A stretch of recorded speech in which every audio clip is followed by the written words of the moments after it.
Are you an HR department of one, trying to figure out how to balance task and strategy while keeping up with changes in regulatory compliance? Do you need a fresh outlook on old topics? Then stop what you're doing, grab your coffee, and get ready to recharge. If you have people, you have problems to solve and things to do. Your host is Brenda Neckvattle, a 20-year human resource professional, ready to explore the HR industry with veterans of business and life with fresh eyes and new ideas. Learn about the rapidly evolving changes in employment law around the country, as well as new tactics to deploy and build engagement in your workforce. If you're looking to implement new practices to make your job easier in HR, then this podcast is for you. Hey everyone, and welcome back to the Best Practices in Human Resource podcast. It is absolutely crazy, and I am here with you guys on the joyride of insanity as we know it with the coronavirus period. You know what? A lot of people are really tired of this subject, but it's so critical and so important. It's really on the forefront of everybody's mind. And this show is going to help you figure out how to pivot, because we're constantly pivoting all the time. So I'm going to give you the most recent information that I have available to me, and then that way we can continue to get this information out there. So before I go on, listen, if you guys are first-time listeners, this show is usually not about something as solidified as this. We don't focus the whole show on a topic like this, but this is an unprecedented time for many people, as a government, as a nation, literally as a world, as an economy, as everything. And it's amazing to me that a microbe has done this, a microbe. So I am very grateful that you guys are here. You're going to get a lot of really good information out of the show. Some of it you guys may have already heard, and that's fine. But I'm really doing what I can to stay ahead so that way I can get you the most current information. And to be honest with you, this stuff is changing so fast, and we all know that. But especially in my world, in the world of HR, I'm doing webinars, and by the time I get a PowerPoint deck written, it's already changing. For those of you who are returning, you guys rock. You guys are absolutely awesome. I'm so glad you're here time and time again. It's awesome, and I'm getting to know quite a few people as they reach out, so thank you very much. And if you'd like to connect with me, I'm going to tell you how to go about doing that. But most of what we're going to do today is what my role is that I'm here to help share with you the what and the how in human resources. I'm in the human business, and that means that there's a greater number of dynamics in the workplace to balance, manage. But most importantly, today we are going to talk about, no big surprise, what's going on with the coronavirus. We're going to talk about employment law changes that are going across the nation specific to this. We're not really going to get into anything else because nobody's focusing on anything else right now. Our main topic today is, again, everybody's pivoting with the coronavirus. We've got the HR question of the day. Big surprise, it's going to be based off of process now that we've got this thing going on. I'm going to talk to you about some upcoming events where you can get access to information and stay on top of what is going on. And then also how to go about getting best practices delivered to your inbox. So before we go on, folks, the information that is available through this podcast is for informational purposes only and not for the purpose of providing any form of legal advice. You should contact your attorney to obtain legal advice with respect to any particular issue. If you don't have an employment attorney, go ahead and reach out to me, and I may be able to go ahead and refer one to you through our affiliate program and our friends over at Jackson Lewis. All right, employment law changes. Here's what's going on. A little bit in the main segment, I'm going to talk to you guys about what the employer obligations are under the proposed Families First Coronavirus Act. I'm not really going to get into the details on it, but I'm going to give you an update and a synopsis as to where we are with this, because the details could potentially change. Also, there is at the bestpractices.work website is a page dedicated solely to the coronavirus. Up there is where I've got updates, we've got links to articles, downloadable tools, links to the CDC, any type of video briefing that's updated. We're getting that stuff out there. You are welcome to jump on that site at any time and collect really good information. There's a lot of it out there. I literally touch this page almost every day. And the stuff that I'm going to be talking about today in this episode is up on the site right now.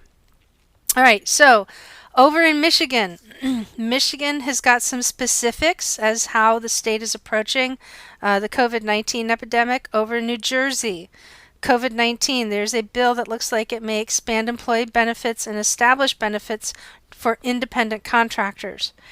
These links are going to be up on the coronavirus dedicated page on the bestpractices.work website. Also, there's going to be some information up there specifically for folks in Oregon. Over in Puerto Rico, it looks like they are going to be going on lockdown, and they impose a mandatory curfew in response to the COVID-19 outbreak. Also, there's going to be some information out there about what an employer's responsibility is in regards to workers' visas as it pertains to the coronavirus. I'm going to put some FAQs to clarify Colorado's emergency paid and sick leave rule. There's a link for that. Over in Illinois, there's going to be some information that talks about how the governor is extending unemployment benefits to employees who are affected by the coronavirus. Also, back down over in Puerto Rico, the Department of Labor down there has published mandatory postings for the Working Women's Bill of Rights. It's not the coronavirus, but it's important stuff. And then also, Puerto Rico Senate is considering unpaid emergency leave for the actual pandemic virus. So, we're going to take a quick break. When I come back, we're going to get into the heart of this. I do have a special guest, and she's a pretty awesome lady. She's got the inside scoop as to what is going on with urgent care centers, and it's very, very informational.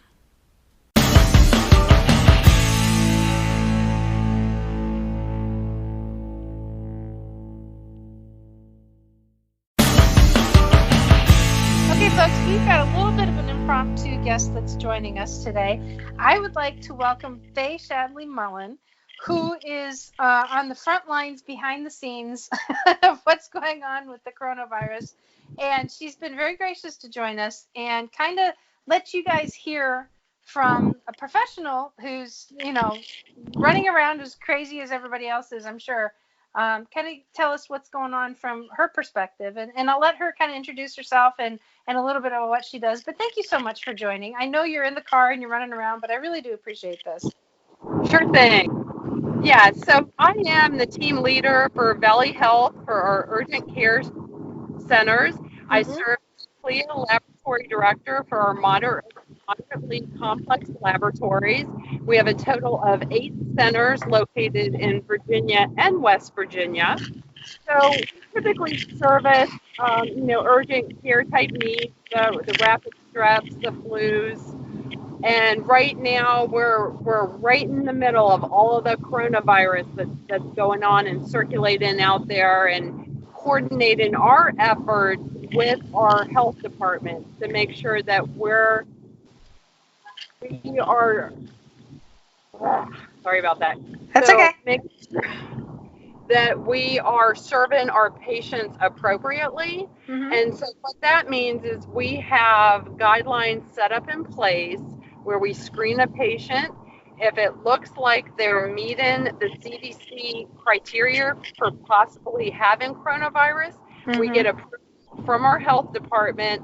We get a special number that's called a PUI number, which is patient under investigation. And at that time, once they're approved by the health department, testing would take place. Got it.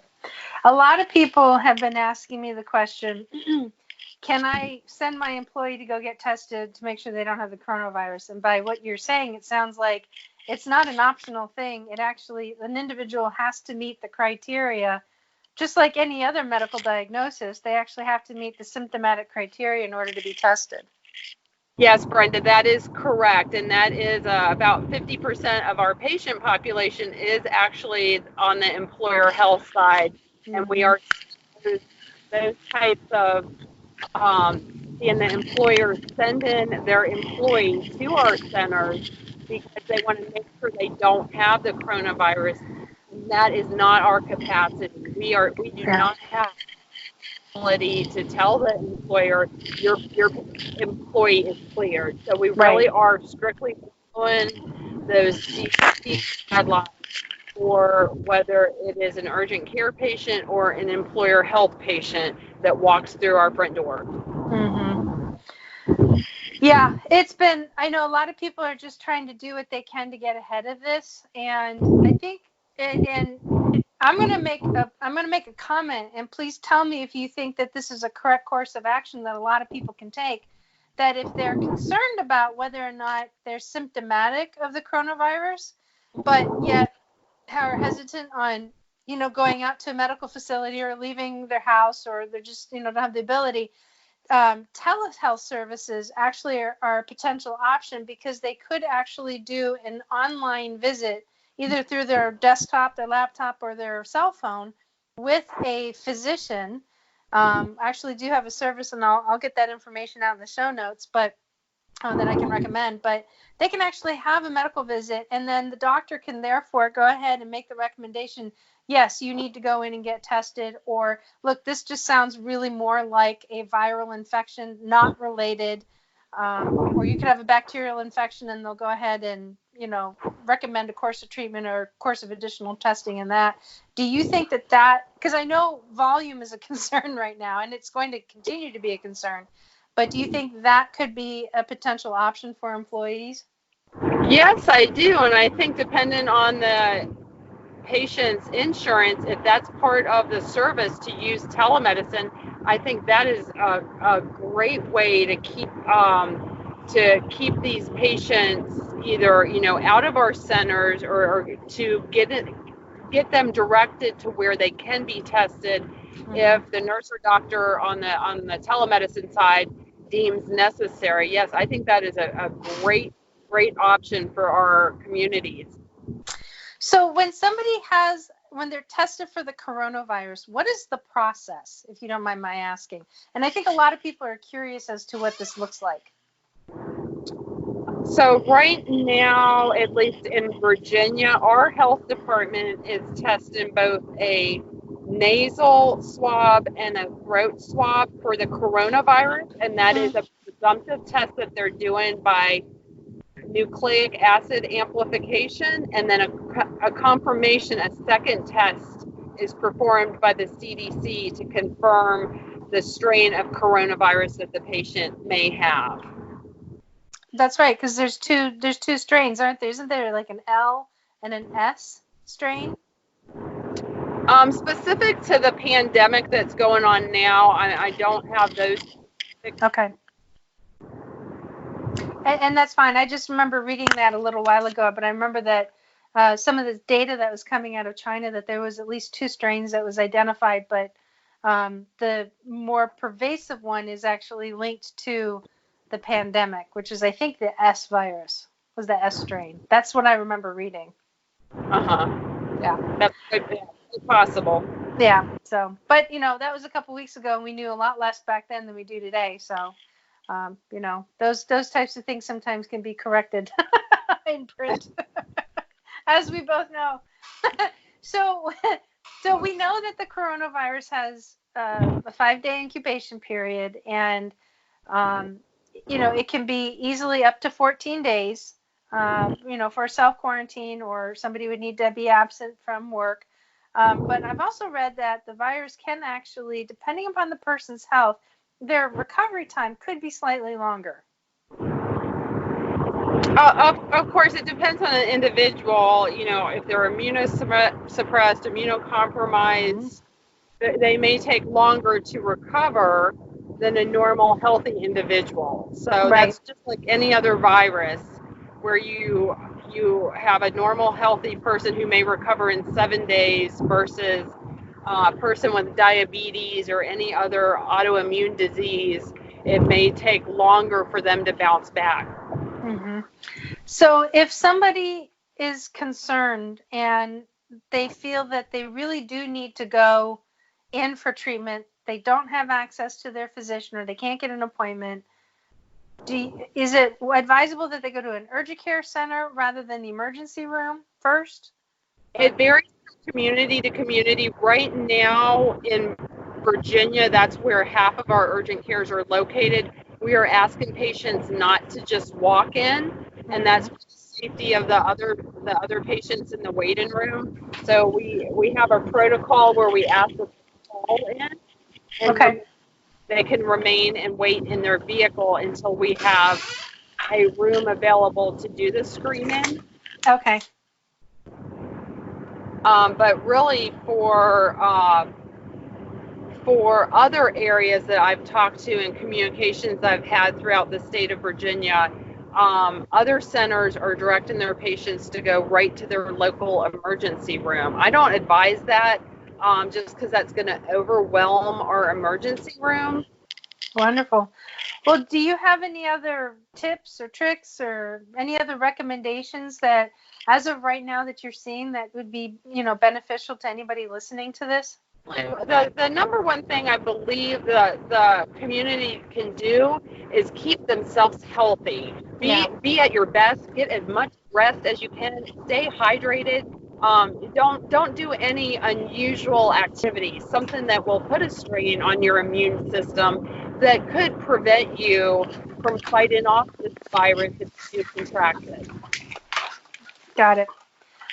Well, fantastic. Thank you so much for your time. I know you're running around with your chicken with your head cut off, and I don't want to take any more of your time, but this has been wonderful. I think this is what people want to hear. I think there's, this is a lot of unknown. There's no playbook for this anywhere. And, people are naturally concerned, and whatever we can do to help them kind of like give them some best practices and what they can do, which is the name of the show, Best Practices in HR. So, I think this is really great stuff. And it also, hearing it from somebody like you who's behind the scenes, what's going on. You're in constant contact with these, the public health centers and the systems within the various states. This has been fantastic. Thank you so very much. I really do appreciate your time. Oh, sure thing, Brenda. And I hope maybe sometime in the future we can continue providing valuable information to the public. And one thing that just came to mind when you talk about employers, there's a lot of ergonomic things that they can do within their facilities, such as making sure that they have separate entrances for their employees and their patients, professional workflow. There's a lot of things that employers can do to keep their workplace safe for those employees during this time of unknown. Well, I'll tell you what. Why don't you go ahead and give us some other suggestions? Because I think those are some really great call-outs. That would be great. Thank you. The bathroom situation, making sure that if you have the ability, keep your restrooms separate, patient versus employee. That's a big one to do. You mean customer versus employee? Yes. Mm-hmm. Yeah. That's right. You can keep saying patient. We'll just mentally put in customer. How's that? Yeah, and we've even, if you have the ability to let some of your folks work from home if they've never telecommuted before, this might be a great opportunity and see how productivity can be increased if you allow them, maybe 5 days work from home. Mm-hmm. Yep, I agree. What other recommendations do you have? Because I think the use of the separate doors and separate facilities is awesome. Well, one thing that we're doing is we are tidying up our centers. There's just things that have sat around that we thought we may use at a later time, but we haven't. Just tidying up the centers and make sure surfaces that you've maybe never cleaned before are cleaned on a regular basis. Being proactive about where your employees are eating. Do they eat at their desks all the time? Do they go from maybe through a public area to a private area? Think about transmission of anything that somebody touches, the germs and the viruses that are on your hands. So just awareness, just absolute awareness in the workplace. I think that's a great call out. It really is all about situational awareness because you're only going to be able to do so much. And, because we still have to move, we still have to interact with each other, we still have to, open doors, we still have to put our hands down on stuff and touch things. And, I think if you get so concerned about it, then you could actually be causing more of a problem than you are a solution. But at the same time, you don't want to be too lax about it because you're causing more of a problem than you are a solution. Right. And one other example I just thought of, Brenda, is the vehicles. If you have a company vehicle that you share with other employees, take those antimicrobial hand wipes and sanitizers and wipe down the steering wheels and the gear shifts and the consoles on the vehicle, just to be safe. That's another place where the virus can. I received an email from a friend, or actually it was my client's, whose cousin is an epidemiologist, and one of the things that he does in times like this is he actually does carry disposable gloves with him, but he uses them specifically at the gas pump. Oh yes, that's a great idea. That gas pump, people do not think to wear gloves when pumping gas, but that is another way to protect yourself. Yes. Yep. I think that's a good one because, it's already dirty and messy as it is to begin with, but who thinks that anything would be on? And it's amazing that a microbe can take down a full-grown human being, but it does. But that gas pump that's weeks and months of accumulation of all sorts of stuff. Right. Yeah. Fantastic. Well, thank you again so much. This has been great. And I'd love to have you on back again soon if you're open to that. Yeah, definitely. Great. And then, you can give us another update. I think this would be awesome. All right, Brenda. Well, I'll talk to you soon.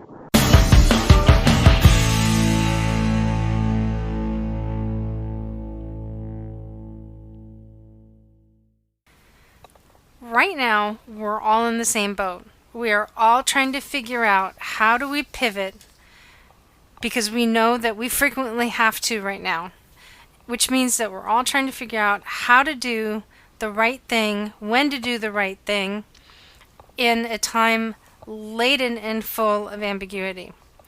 So I'm going to say it. I've said it before in the past, and I'm going to say it again. If it was easy, we wouldn't call it work.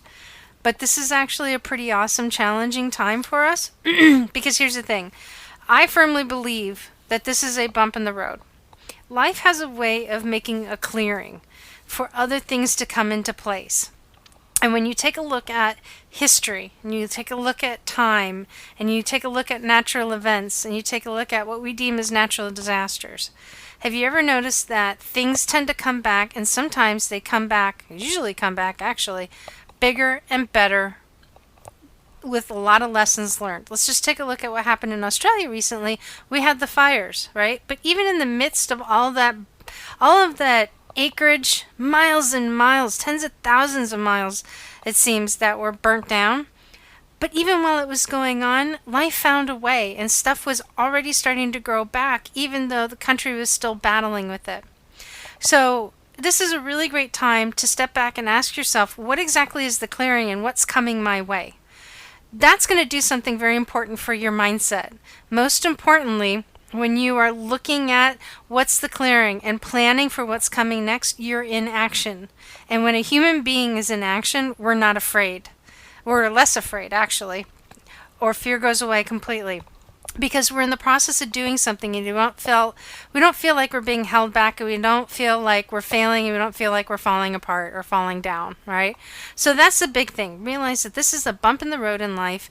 You know what? We have gotten through 100% of our worst days. And I love that saying. I heard it from Steve Harvey years ago in one of his things. You have gotten through 100% of your worst days. I promise you, even as painful as this time period is, you're going to get through all of this. You just will. Just how it works. Okay. So here's a couple other things for you guys to think through. So in a time right now where we have to pivot, make sure you are being as thorough in understanding the ramifications of your pivot as you are being creative. I am all over being creative. Love the creativity things. I love seeing all these creative things that are coming out. Absolutely love it. Just make sure that you guys are doing your due diligence, that you are watching out for things like disparate impact, the potential to discriminate from people. You want to make sure that your pivot isn't an unlawful pivot. Okay? These are very important things that you have to take into consideration. The other thing is that do not, under any circumstances, assume laws and regulations are going to be relaxed. Again, do your due diligence. Find out the answer. Because this is a lesson that I teach anybody and everybody who's in government contracting. And a lot of people have been scorched by this. The U.S. government is a pretty awesome government. And it is the same body of government that tells you that you have to follow and abide a specific law, but it's also the same body of government that's going to put you in a position to violate it. Now, as a unique circumstance as a country, that is exactly what has happened. And I'm going to give you an example. I received a question that came to me the other day, and you know what? I'm going to address this now. I'm not even going to address it in the question of the day. We're just going to scrap the question of the day, and I'm going to talk about it right now. The question that came out, it was an assumptive statement, and I jumped in and I got the answer. And the assumptive statement is that because a lot of people are now working remotely, and some people are doing their orientation virtually, that verifying the acceptable documents for an I-9, this person was making the statement that they presumed that USCIS was going to go ahead and relax their standards and permit that to happen on a virtual basis, simply meaning that those documents were not required to be in hand for direct examination, which is actually what's required in filling out an I-9 form. So I said, hold on. Let's get the answer to this one. So this morning I spent time on the phone waiting for a USCIS officer. I had to go through 2 levels, and I did wind up coming to somebody, and the response to this is that the USCIS does not have a position on it. Now that some people may take in the context of like, well, it's relaxed, and the answer is no, it's not. When a government agency does not have a position on something, the original regulation and ruling stands. So, good question, right? How do you overcome that? How do you get through that? And that I do not have an answer for. This is one of the very few times that I do not have an answer for it because there's so many variables that come into this place. It depends on what kind of business you have. It depends on where you're located. It depends on, the ability to socially distance yourself and actually look at it. I don't know. There's a lot of things that you can take into consideration. But I wanted to make sure that we use that as an example. Okay, so I have heard that direct from the horse's mouth with USCIS. All right, watch what you post on social media when you're looking for answers. Be careful about where and what you post in certain groups. Okay, that includes LinkedIn, includes every aspect of social. There is a site, and I'm going to give you an example, called the SHRM Annual Conference Networking and Events Group. This group has nothing to do with SHRM, and it's actually in their group description. It says they have no affiliation whatsoever to the various SHRM organizations. It's been around since I think like 2016. But this particular group has a lot of people asking a lot of sensitive and very risky questions. And if you're one of those individuals who's listening to the show, I highly advise that you stop doing that. I'm not going to say anything negative about the group. I'm not challenging their intention or in their integrity, but what I am going to share with you is that the way they moderate that group is all about whether or not you post something on their event or not. In other words, they want you to only put a networking event in their events section, not into the chat and direct body of that page. So when you go and you read those regulations, as I did, and I read their site rules, that's exactly what they say. There's nobody that comes in and moderates questions. They don't field anything. They don't encourage anything. They just moderate the group and the membership to drive engagement at networking events. Well, we've got people out there asking questions about, they're thinking about terminating this person, and they're not saying using a direct name, but they're talking about a circumstance. Well, you don't know who's in that group. There's like over 4,000 members in that group. So you want to be very careful about that. All right, watch what you read. This is huge. Watch what you read, but seek guidance from the experts. You guys have heard me say this before. We have a very opined media, which means that it's a very opinionated based way of journalism. And it's very quick to cast blame and to point fingers. And right now, we have very little room for it. Right now, they are only writing to their audience on a consistent basis, but right now we are a place of business workers, business leaders, change agents, thought provokers, thought seekers, thought leaders, and what we need is the facts, and we need the correct facts. Okay, focus on those facts. That's going to help you lead to an actionable result and not some sort of debate. And if you find yourself getting in debates, you guys are focusing in on the wrong thing. That should be your stance. Right now, we can play the blame game later. We can play the political game later. All right? We can throw stones at the conservative side or the liberal side, whatever. Right now, it's all about the facts. Let's just keep our eyes focused on what's important and get the job done. Be aware of multi-state requirements. So if you have an organization and you have individuals working in multiple states, please make sure that you are paying attention to what is going on in those states. I have several clients in several states that I'm keeping my eye on. Like I mentioned earlier in the beginning of this episode, on the bestpractices.org website, there is a page completely dedicated to the coronavirus. Everything and anything that I have accessible to me right now, as far as what states are doing what, is up there. And there's not very much that has come out just yet. And these are very specific things that I'm getting from credible resources as well. Okay, so I'm making sure that I'm doing what I can to pass this along to you guys in a format where it's quickly accessible. Throughout all of this, and anybody that has followed me long enough and is part of our community knows that I talk about this a lot. And you have to take time to take care of yourself in the process.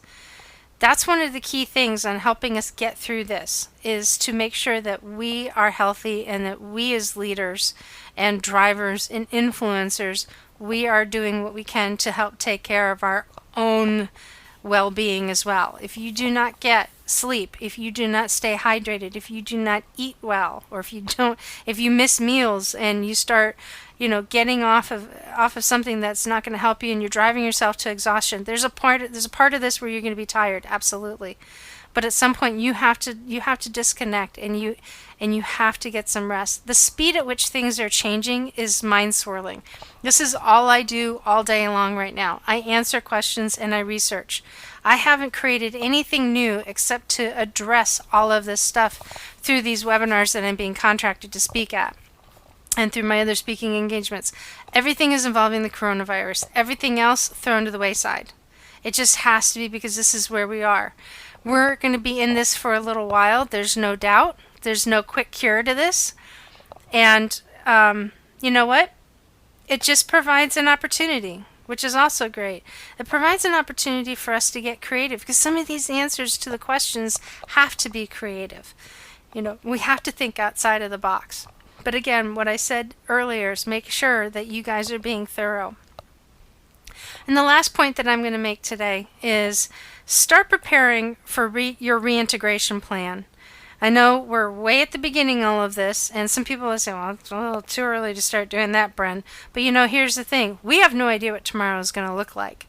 And at some point, people are going to have to reintegrate back into the workplace, either gradually or suddenly. And it is my opinion that when we get to this point, and I've been talking about this for the last 2 days with the people that I've been on the phone with and whatnot, my opinion, based off of what our economy is like and what our marketplaces look like, I think that when we get back into the swing of things, it is going to be very rapid. People are going to come right back in to a life again, to where there's money coming in, and they'll be able to... It's just going to snap back pretty quickly, in my opinion. And I believe the market is also going to be poised to do that as well. We're down 10,000 points from the highest point, actually a little over that, on the stock market, on the Dow. And we're going to have a guest coming up next week, and we're going to talk about what's going on with the market, because this also impacts, 401k and stuff like that. So IRAs. So we're going to have a special guest that's going to talk about that, but it's all going to be based around what's still going on with the coronavirus. This topic is not going to go anyway anytime soon. I'm very committed to making sure that this podcast is providing accurate information and timely information that will help support you guys in what you have to do. So again, start working on that reintegration plan. Start thinking about all the things that you need to start thinking about. That's really where it begins. How do you communicate? What is the message? How do you get people back into the swing of things, right? You think that they may still have concerns about contagions in the workplace, right? even though we don't have those questions, those are all really good things to just start putting down. There's already things that we know we don't know going into this, and we're playing in the playground right now of the things that we don't know we don't know. So take time to write down what it is that you need to start thinking about in the playground of, okay, the things that we know we don't know. And then we just address the things that we know that we don't know we don't know. Does that make sense? Sorry, I didn't mean to snap a brain cell on that one. So you guys are great. Hang in there. We got some announcements coming up, and we'll be right back.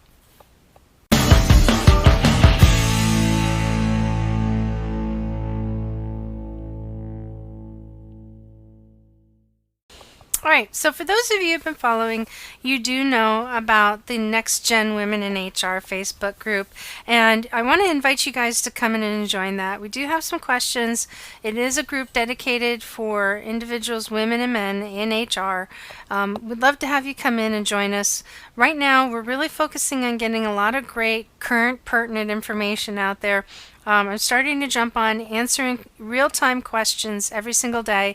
The group is starting to throw some really great, thought-provoking inquiries and questions out there, and my job is to come back and help everybody figure this stuff out. But we're also working together to help each other figure this out. A lot of individuals in this group are novices. They have not been faced with something like this. So if you haven't spent a lot of time and you don't have a really rich HR background, come on in and join us. Also, on the Next Gen Women in HR membership site, which you can link to on the bestpractices.work website, also has some very specific tools. It's an inexpensive membership program that you can join in. There's 2 levels. There's a breakthrough level, which is $9 a month, and then there's the enterprise level at $15 a month, and that is, the enterprise level is for the more richer side of things. But there's a lot of awesome stuff that's coming down the pike. There's more information that's coming on, but all of the coronavirus stuff is being fed through to the dedicated page on the bestpractices.work website and the focus group and the community that we've built on the Next Gen Women in HR Facebook group. If you don't answer the questions coming into this group, if you'd like to join us, we're going to reach out to you and ask them to fill them in. If you don't complete them, no entry. Okay? And the reason why we do this is because we want to make sure that people who are coming in through the group really are individuals who are committed to this. They are true HR professionals. This is a moderated group, meaning that as we have discussions and conversations, the moderation is ensuring that the information that's being shared is accurate, and if somebody's making a suggestion that could have a shade of risk to it, that we're really great at calling that stuff out and giving in a very positive and straightforward manner the kind of guidance that somebody should be following. So we've got some webinars coming up that are in the Facebook group, plus I'm going to share with you a couple webinars that I'm going to be speaking at as well. Actually, all of them I'm speaking at. None of them I'm not. So Thursday, March 19th, if you would like to get really great information, current information, new tips, new updated info that is outside of this podcast, join me at trainhr.com for the webinar that is titled The Arrival of the Coronavirus in the Workplace. This is taking place on Thursday, March 19th at 1 p.m. Eastern Standard Time. If you cannot attend the session, you can go ahead and actually get the pre-recorded or get the recorded version and listen to it on demand. Now this is an event that I've been asked and contracted to speak at, so I have no control over passes or anything like that.